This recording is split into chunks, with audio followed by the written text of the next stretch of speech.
Hey everybody, how's it going? We're out here doing a little video on a Monday afternoon. So one of my subscribers asked, "Hey, how do you strip one of these lanterns of paint?"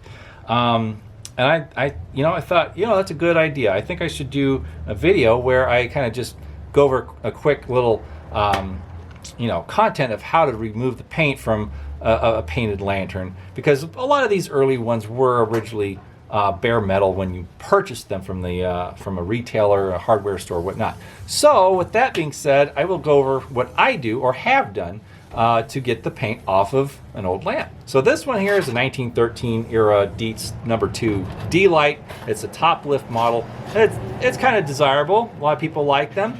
And so this one I will return to bare metal eventually. As you can see, it's painted black.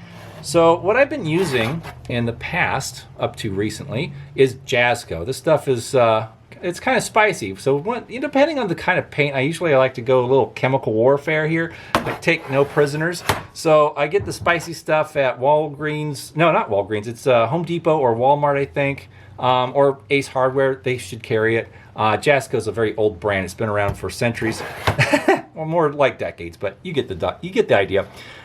So this stuff, you want to definitely wear rubber gloves and protective eyewear, and use it in a well ventilated area, because it is strong and you don't want to inhale a lot of it.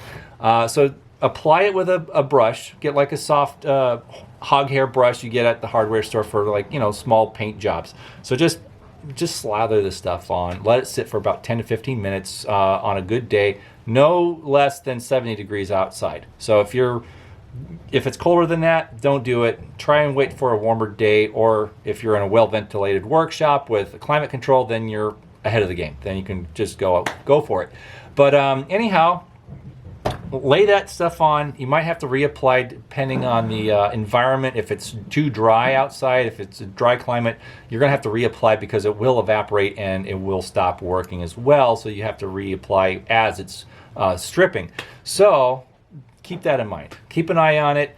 Don't let it just sit there and then come back like a day later and expect it to be gone, because that's not going to happen. So apply it, watch for the paint to start to crinkle up and come off. Older paint will have mostly an oil base or even lead in it, so it will be harder to remove. So you want to go off of that and definitely wear protective gear. If it's oil, water base, it'll come off pretty easily. Here in California, a lot of our paints currently are water based because of environmental laws. Jazzco used to be a little more potent. I think it's been reduced in its potency a little bit because of that. But it's ideal for water-based paint, so it seems to work just fine with that in mind. So once you get all the paint off, once the paint starts to crinkle up, you can take this thing and put it in a bucket and hit it with a hose real hard and get a lot of the loose paint off. And then if you want to get the hard to reach corners, use one of these little brushes, a little wire brush.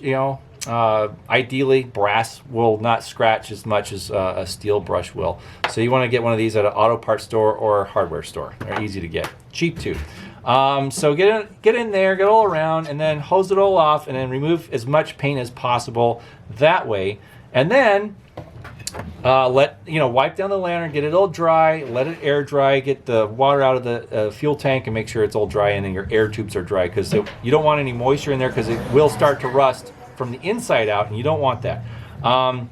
Hit the darn thing up with WD-40. I can't tell you how much this is a cleaner and not a lubricant.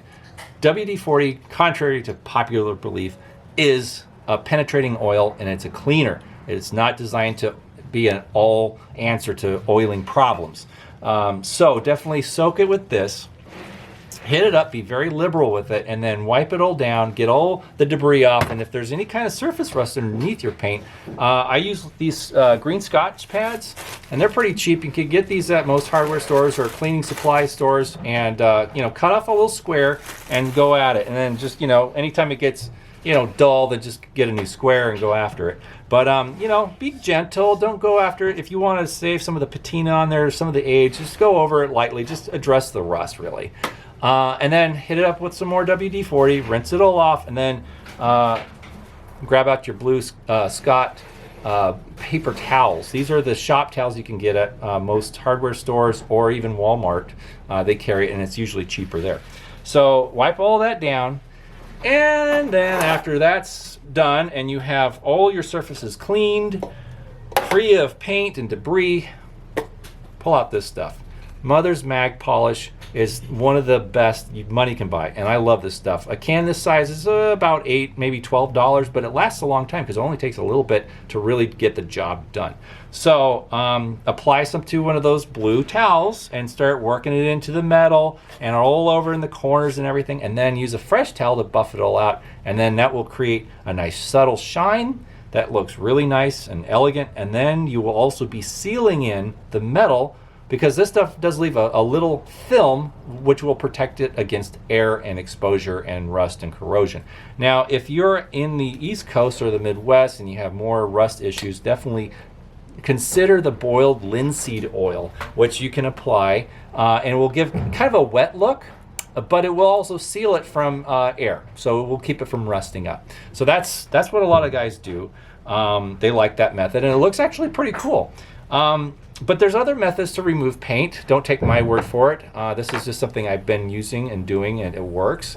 Some other guys use what they call the electrolysis tank, or commonly they'll say the E-tank. So they have a big Rubbermaid container, and they fill it with water, and they take rebar, 2 pieces of rebar at either end, and then wrap wire around it, and then they wrap that wire tailings to the lantern, okay, and then they hook a car battery charger to either pole, and they plug that in, and they let it sit outside for, you know, anywhere 2 to 4, maybe 5 hours, and that will remove your paint as well. And that's, you know, it's using electricity charge into the water to loosen the paint. Also, it takes off rust. It's a great way to restore a lantern without any abrasions like Scotch pads or wire brushes that I just showed you. So some collectors actually prefer that method because it's not as abrasive.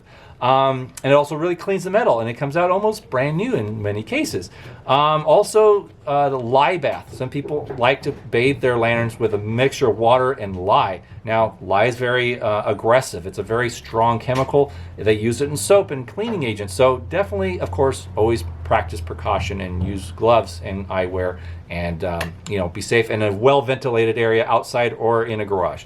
So those are the methods. That's what a lot of people use. I like to, you know, just use this stuff. Since I don't really have my own property, I can use an E-tank because I don't want to just leave it out in the yard where cats can come near it or other stray animals.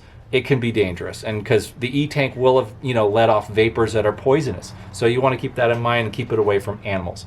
So with that being said, I hope this helps. I hope this video finds you well, and that you are able to use these tips and tricks to your advantage. Please, anybody, leave a comment and ask anything you like to know about stripping or restoring about these old lanterns. I'm more than happy to answer questions within my means. All right, everybody, take care, enjoy your week, and we will see you guys again very soon. All right, bye-bye.